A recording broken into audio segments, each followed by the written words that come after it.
দাদা আপনি কি টেস্ট করছেন? আমাদেরকেও দেখান, পাবলিক দেখতে চাইছে। গ্লুকোজ টেস্টটা কিভাবে হয় ওটাও দেখান। ও, গ্লুকোজ টেস্ট দেখবেন? হ্যাঁ। ঠিক আছে, অবশ্যই দেখাবো, এক্ষুনি দেখাবো কিভাবে টেস্ট করতে হয়। ঠিক আছে, আর কিভাবে রেজাল্ট কতটা কেমন থাকে। যেমন ফাস্টিং তোমার 70 থেকে 110 নর্মাল রেঞ্জ, আর পিপি হচ্ছে তোমার 70 থেকে 140 নর্মাল রেঞ্জ, র্যান্ডাম 70 থেকে 140, তার উপরে গেলে ডাক্তারবাবুরা মেডিসিন সিলেকশন করেন। হ্যাঁ, তো অবশ্যই দেখাবো, এক্ষুনি দেখাবো আপনাদেরকে কিভাবে করতে হয়।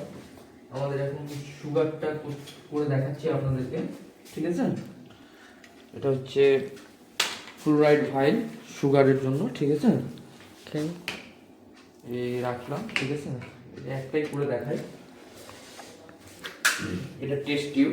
ঠিক আছে, এখান থেকে নিয়ে আমাকে রিয়েজেন্ট নিতে হবে গ্লুকোজের। ঠিক আছে, গ্লুকোজের রিয়েজেন্ট আমি 500 মাইক্রোলিটার নিচ্ছি। ঠিক আছে,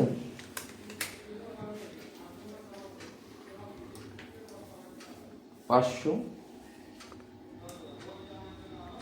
নিলাম। ঠিক আছে, নিয়ে আমি টেস্ট টিউবে দিয়ে দিলাম। দেওয়ার পরে 0.5 ইউএল মানে মাইক্রোলিটার। ঠিক আছে, 0.5 নিয়ে এটাকে আমি সিরাম নিতে হবে। ঠিক আছে, সিরাম, এই সিরাম নিলাম 0.5। নেওয়ার পরে বুঝতে পারছেন তো? হ্যাঁ। 0.5 নিলাম, নিয়ে আমি এটার সঙ্গে মিক্স আউট করলাম। ঠিক আছে, ওকে। এটাকে আমাকে 10 মিনিটস রাখতে হবে। কাকে রাখতে হবে? Room temperature? না, রুম টেম্পারেচারে না, এটাতে রাখতে হবে তোমাকে ইনকিউবেটরে। ঠিক আছে, যে এখান থেকে একটা হিট নেবে। ঠিক আছে, 10 মিনিট। যদি আমি রুম টেম্পারেচারে রাখি তাহলে আমাকে 30 মিনিট রাখতে হবে। ঠিক আছে, ওকে। অনলি 10 মিনিটস গ্লুকোজের জন্য। এবার মেশিন স্টার্ট করলাম। এখন আমাদের 10 মিনিট হতে সময় লাগবে, কেননা এখন বাজে তোমার 47। ঠিক আছে, মানে 8টা 47। তাহলে আমাকে 47 থেকে নিয়ে আরো মেবি 10 মিনিট। ওকে। ঠিক আছে, 10 মিনিট ওয়েটিং করতে হবে আপনাকে। এখন আমাদের অলরেডি কিন্তু 10 মিনিট হয়ে গেছে। হ্যাঁ, মেশিনের দিকে নিয়ে আসেন তাহলে বুঝতে পারবে। এখন আমরা এটাকে স্যাম্পেলে চালাবো। ঠিক আছে, এটা হচ্ছে আমাদের গ্লুকোজের স্যাম্পেল। রেজাল্ট কেমন দিচ্ছে দেখার বিষয়, কেননা এটাকে আমরা ফাস্টিং চালাচ্ছি। অলরেডি মেশিন খেয়ে নিল, এবার আমাদের রেজাল্ট দেবে।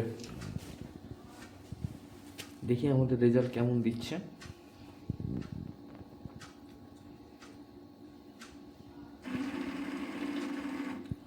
আমাদের রেজাল্ট ফাস্টিং দিয়েছে 78.71, মানে নর্মাল। Glucose result normal. ঠিক আছে, এটা হচ্ছে আমাদের গ্লোবাল ল্যাব, জালালপুরে, চৌরঙ্গি মোড়, নতুন বাজারে। এখানে প্রপারলি ভাবে টেস্ট করানো হয়, টেকনিশিয়ান দাঁড়ানো। আমাদের এমডি প্যাথোলজিস্ট আছেন, ডাক্তার